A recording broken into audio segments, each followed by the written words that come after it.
hey, Willie. Friends of friends, neighbors, cousins, aunts, uncles, parents of parents. It is quite apparent. Everyone is lining up to enter Oracle Park, even awesome little brothers. I am Grown Up City. But what's the reason for? The reason for these public school kids playing on the same diamond as the best baseball players in the world at one of the most beautiful, iconic ballparks in the world. Oh, they're all buddy-buddy now. But wait till things get heated. This is a doozy of a whopper of a big one. The AAA 2024 Baseball Championship. Fist bumping, heart thumping, soaking in the sun and glory. The Lincoln Mustangs, their only league losses, came from the team across from them. The Lowell Cardinals stacking up that hardware, looking to go back to back with their second straight league title.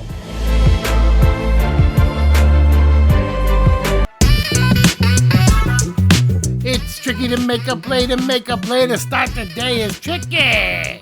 First batter of the day and Roman Fong is tested. And he passes that test like a 1500 SAT. On a play like this, you only get one chance. However you grab it is how you have to throw it.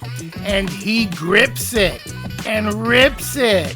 Close play, but there will be no denying the ball is securely in the glove before the foot hits the bag. Great call by the first base umpire, and believe me when I tell you, he will be seeing some action up close and personal over there today.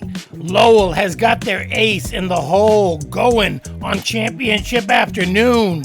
He's got 3 names and even more pitches. Finn, Hunter, Kenny stay up on that rise. Kenny closes out a clean top of 1. Ink inside stripe for a K that's looking the other way. Mustang pitcher Branson Darrington, Jalapeno Highway to take care of the first batter he sees. Then Branson goes to a breaking pitch. I'm not sure if it's a curve or a slider. It could be a slurve as they slay. And he doth slay to end the bottom of the first. Luke Tulowski is swinging a mighty stick. One hop up against the padding between archway 1 and 2, and Tulowski has himself a double to lead off the second inning. But Finn ain't giving in. He stays strong, heart, mind, and arm to strike out 2 of the next 3 hitters and leave that runner stranded out there on the base paths. And now Hunter has the medal, and he intends to do damage one way or the other. The ball hits the bag at first, and then this happens. And that is a dangerous collision for everybody involved. Full speed, and I cannot rightly explain what happened, but Hunter ain't no joke, people. 6 foot, 205, and the umpire standing still. They will both pick themselves up and dust themselves off. But honestly, neither one looks 100%. Both taking inventory, and both are gonna stay in the game. Same inning, Lowell threatening, 2 outs, runner at third when Everett Carvalho comes charging in. His game is true, his aim is true, and the inning is through. And still, we've got no score in this ball game. Well, technically we do have a score. The score is 0-0. It's just that nobody has scored. And Finn does not care about semantics. He intends to keep them down any way he can. And then this happens. It was just kind of a weird day for baseball. Sophomore catcher Mateo Batacan knows his day is done. It is the most unfair position in sports. The outfielders are out there taking in the sun, looking at daisies. And you're back there in the squat getting beat up at every possible turn. Lineup change at a very critical moment. Go ahead run at second. 2 down. And who's the new guy? Luca Tiemann. Ball in the dirt. Runner goes. He scoops and throws from his knees. Inning over. And I would love to know what Coach Burke is counseling the runner. Seems to me it's one of those where if you go, you gotta make it. You're never supposed to make the last out of an inning at third base. But it ain't that simple.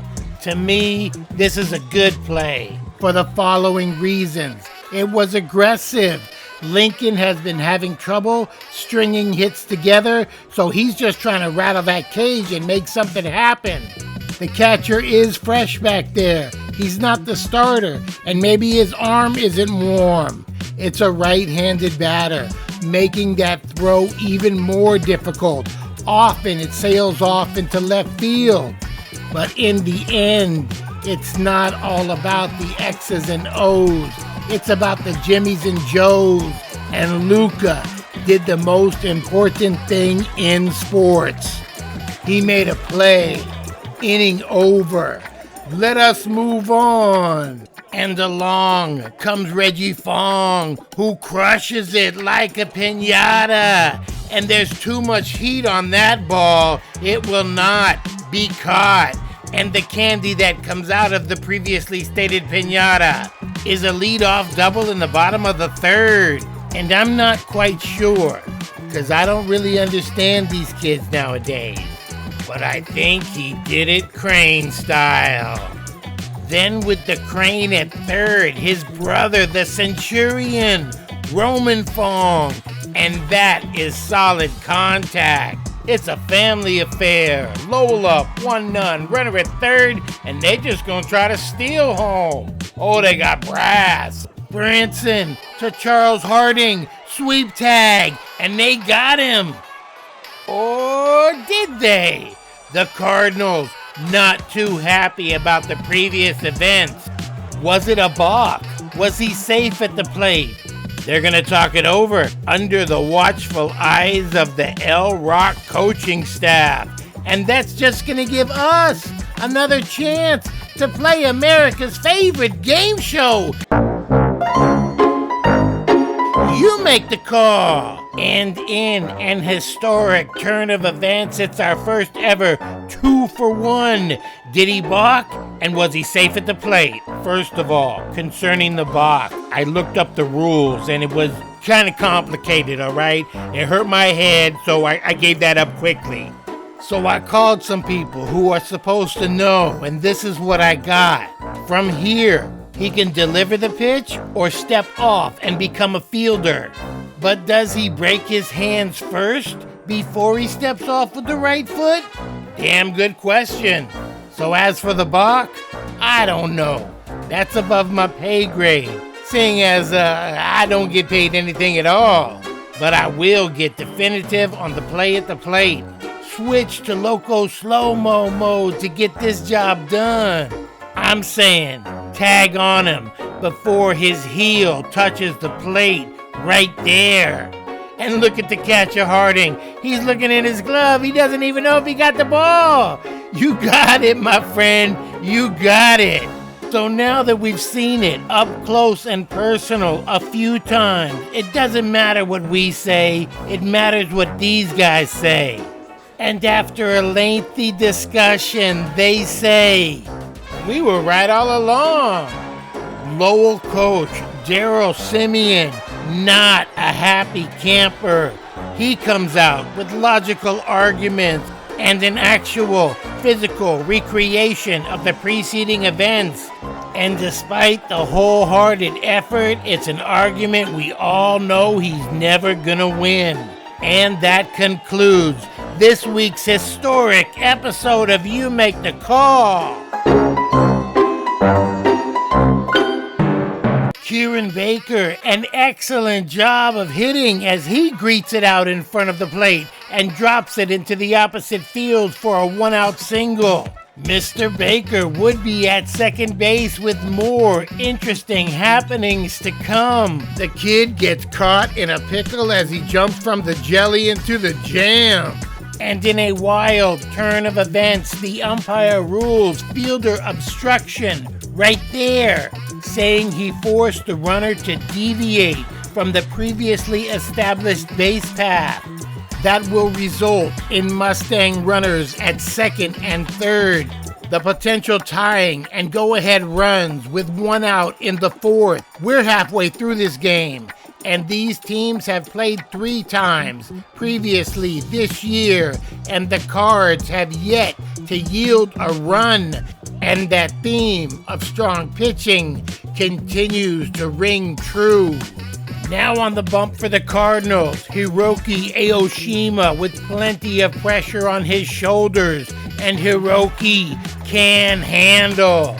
Tailing fastball for a big strikeout. Then he gets the next hitter to ground back softly to the mound. And Aoshima is there for his team when they need him the most. 2 straight outs to slam the rally door shut. A big moment in this ball game as the Cards maintain their slim 1-0 lead. Bottom 4, Darrington. Okay. That's muscle and finesse all wrapped up in one package. And let's not overlook the beautiful job of framing that pitch by catcher Charles Harding, forcing the umpire's hand to make that strike 3 call. And this stuff just doesn't happen by accident, people. You gotta work hard. And this flashback is just that. Charles working hard at his craft, specifically framing pitches. And back to the here and now. Hiroki and how he's mowing him down like a lawnmower. A mean lawnmower. An ornery, mean, dirty, nasty, stanky lawnmower. Scooping up 2 more strikeouts in the top of the 5th. The Centurion, Roman Fong, has got his fingerprints all over this game, picking up another hit. Lowell would score 2 in the bottom of the 5th. Reliever Noe Lara comes in and he's tricky with it to calm the waters, but the damage has been done. Lowell now protecting a 3-run lead. Top of 6, Hiroki, Dirty D, done dirt cheap. Bottom of 6, slow hit grounder could be trouble, but it ain't no problem for some anonymous Mustang infielder whose jersey number is testing my eyesight. Ending the inning with a fine play. Last gas Mustangs, 2 outs, bottom of 7. Sebastian Sander in the gap, pockets it. Literally, watch the veteran move as he slips that once-in-a-lifetime baseball into his back pocket, along with his teammates' mid-air celebration and L-Rock. King of the Hill again going back to back.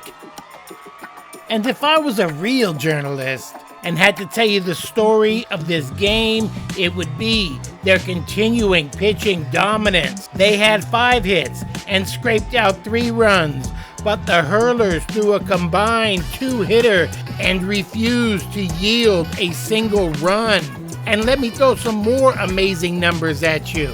The last 9 out of 10 times the championship trophy has been awarded, it has gone to these Lowell Cardinals. And this year, in league play, they went undefeated, outscoring opponents 215-5, concluding with this joyous victory here at the best place a kid could ever play, the game he loves.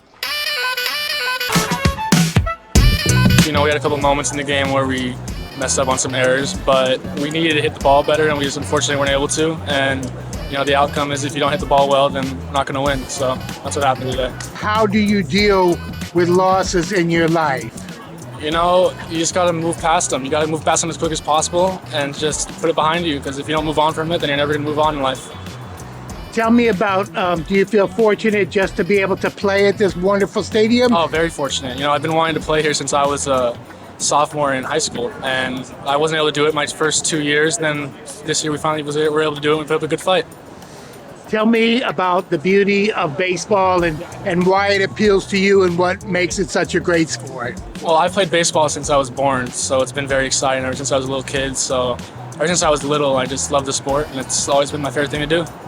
Do you have friends on the other team? Yes, lots of friends on the other team. During the game, before the game, after the game, how does that work? You know, during the game, we talk a little smack, but after the game, it's all love. Tell me about some of the keys to why you guys are so successful. Well, it first comes from the work in the off-season, lifting and running. Our whole team is very committed to this program, and we have great coaches that were also in this program and continue this legacy. So that sounds like a lot of hard work. Why do you put that work in?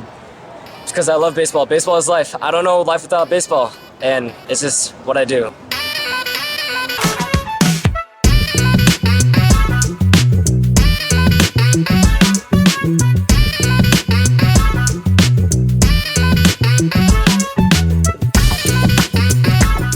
For some unanimous Mustang infielder whose jersey number is testing my eyesight. Come on, Isaac. He's not unanimous. He's anonymous. Fumble mouth, get your act together from the top.